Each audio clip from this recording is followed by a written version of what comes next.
Do not stop, চুপ হয়ে যায় না, কথা বলতে থাকেন। আর কয়টারে তুলবে দেখি। হাসিনাকে ভাগানো আমাদের পাওয়া, তাকবীর, এইটা আমাদের পাওয়া। হাসিনার আমলে যদি আমরা বৈশাখী তাকবীর দিয়ে আল্লাহু আকবার বলতাম, এই যে বাইরে ওই যে গোয়েন্দা ভাইদের ভাইয়েরা যেগুলো আছে ওগুলো চলে আসে। এইবার আমরা কিন্তু বিপ্লব সফল করতে পারি নাই, কারণ আমাদের উদ্দেশ্যই ছিল না। এইবার বানানো উদ্দেশ্য এন ইন্তিফাদা বাংলাদেশ, সেইটারই একটা উপায়, আমাদেরকে ঝেড়ে ফেলে দিতে হবে আগের যত ব্রেইন ওয়াশ। আজকে অনেকের কথাই শুনলাম, এবং এই যে ভাইদের কথা সবচেয়ে কি বলবো, আসলে আমি কি বলবো আমি এটাও বুঝতে পারছি না। কেন জানেন? কারণ জুলাইয়ের সাফল্য ব্যর্থতা নিয়ে আমাকে বলা হয়েছে, এবং আমি চোখের সামনে শুধু ব্যর্থতা দেখি, এবং সবচেয়ে বড় নিজেদের ব্যর্থতা দেখি। কারণ এই ভাইদেরকে এখন পর্যন্ত আমরা তাদের সেই ন্যায় দিতে পারি নাই। এইটাই আমার সবচেয়ে বড় দুঃখ। আমার সাথে কি হয়েছে সেটা অনেকে জানে, অনেকে জানে না, অনেকে অনেক গুজব নিয়ে শুনেছে। তবে মানে এই বছরে, চলতি বছরের 18 মে আমার চাকরি খাওয়া হয়। কেন? 10 মাস ধরে আমাকে চুপ করানোর চেষ্টা করা হয় যে তুমি সিস্টেমের মধ্যে যেমনে আসো ওমনে চলতে থাকো, তোমার চাকরি নর্মাল হিসাবে চলে যাবে। এবং আমি যে ভিডিওটা বানিয়েছিলাম সেই ভিডিওটা ডিলিট করে ফেলতে বলা হয়। সো আমি একদম সার্ভিং একটা ব্রিগেডিয়ার জেনারেল, যেটাকে নেভিতে বলে কোমোডোর, তার সামনে দাঁড়িয়ে বলেছে আমি করব না। এবং এরপরে যদি আমাকে নর্মাল অফিসারের মতো ট্রিট করতে পারেন করেন, না হলে বের করে দেন। সো তারা চুজ করলো যে বের করে দিব। যদিও সেই বের করে দেওয়াটাও আমার জন্য একটা প্রমাণ যে আলহামদুলিল্লাহ এর আগে আমাকে নিয়ে যেসব গুজব রটিয়েছিল যে আমার 5ই আগস্টের আগেই চাকরি খাওয়া হয়েছে, হ্যান ত্যান আরো কত কিছু, সেটাই ওরা নিজেরাই প্রমাণ করলো যে তা আসলে না। 2025 সালের 18 মে চাকরি খেলো। কেন? কারণ আমি সেই সিস্টেম যেটা যে বিপ্লবকে ধামাচাপা দিয়ে গণ অভ্যুত্থান বলে আপাতত চালায় দিতে চায়, সেটা পক্ষে ছিলাম না। যাই হোক, তো আমার সেই সময়ের কিছু চেতনা আপনাদের কাছে তুলে ধরতে চাই, যাতে আপনারা বুঝতে পারেন যে আমার মতো একটা সার্ভিং অফিসার কেন এই কাজ করতে গেল, কি কারণ ছিল। আবু জাহালকে যারা মেরেছিলেন তাদের মধ্যে 2 জন ছেলে ছিলেন। একজন ছিলেন মুয়াজ ইবনে আমর, আর একজন ছিলেন মুয়াজ ইবনে মুয়াজ। 2 জনের নামে ছিলেন মুয়াজ, আমর, আর একজন নামটা মনে আসছে না। হ্যাঁ, এক্স্যাক্টলি। সো ওনাদের একটা কথা আমার মনে পড়েছিল এই আপনার জুলাই আগস্টের সময়। আমার ছোট ভাই, এই যে এই ভাইদেরকে দেখে, আরো অন্যান্য ছোট ছেলেরা, যে এরা রাস্তায় নেমে কি করছে, এবং আমরা এই ইউনিফর্ম পরে এক একজন এক একটা বেজের মধ্যে বসে সিনিয়ররা যা বলতেছে ইয়েস স্যার, আই স্যার, করছি স্যার।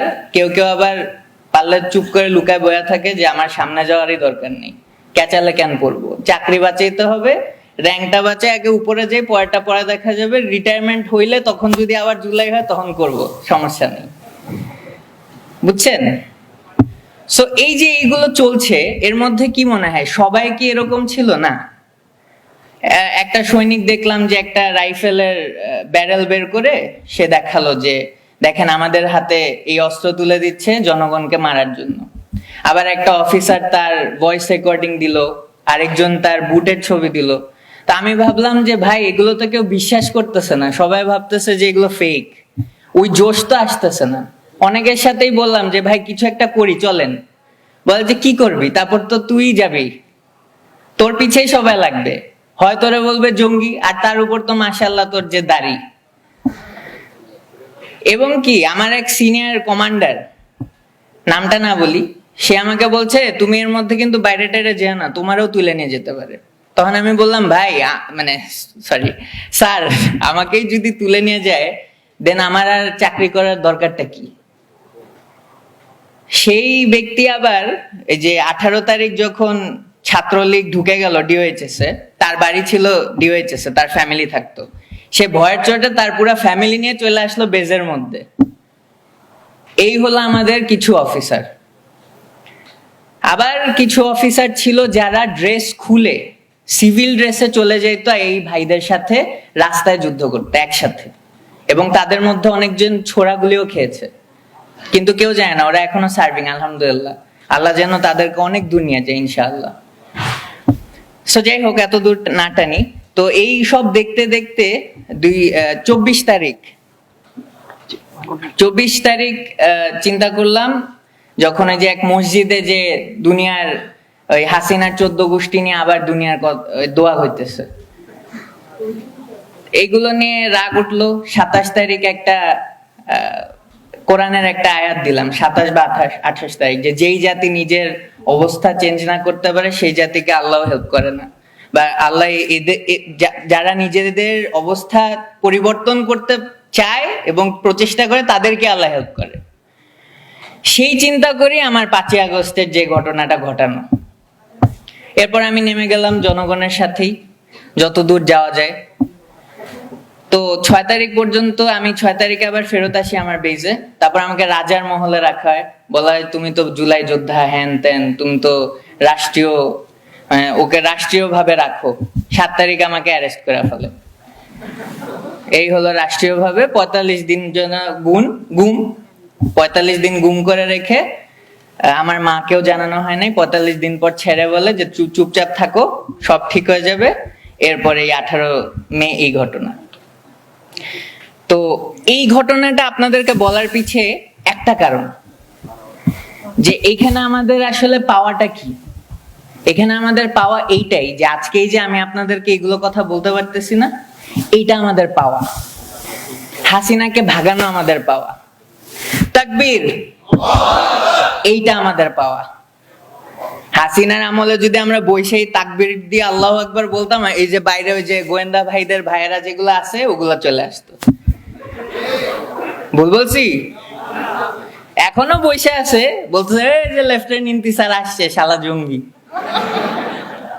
আলহামদুলিল্লাহ, জঙ্গি বললে বলেন, আজকে আমরা সব জঙ্গি একত্রিত হয়েছি, সিভিল জঙ্গি এবং ডিফেন্সের জঙ্গি, আলহামদুলিল্লাহ।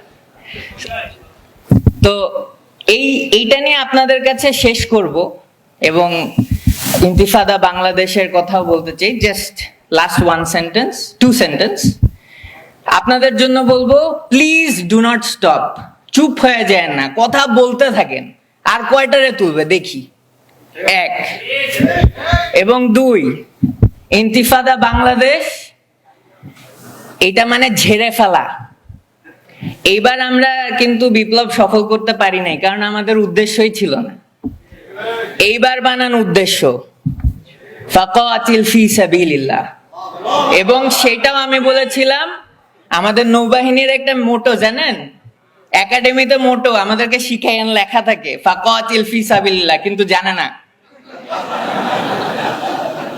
সো এইটা মাথায় রাখেন, we fight in the way of আল্লাহ। এন্ড ইন্তিফাদা বাংলাদেশ সেইটারই একটা উপায়।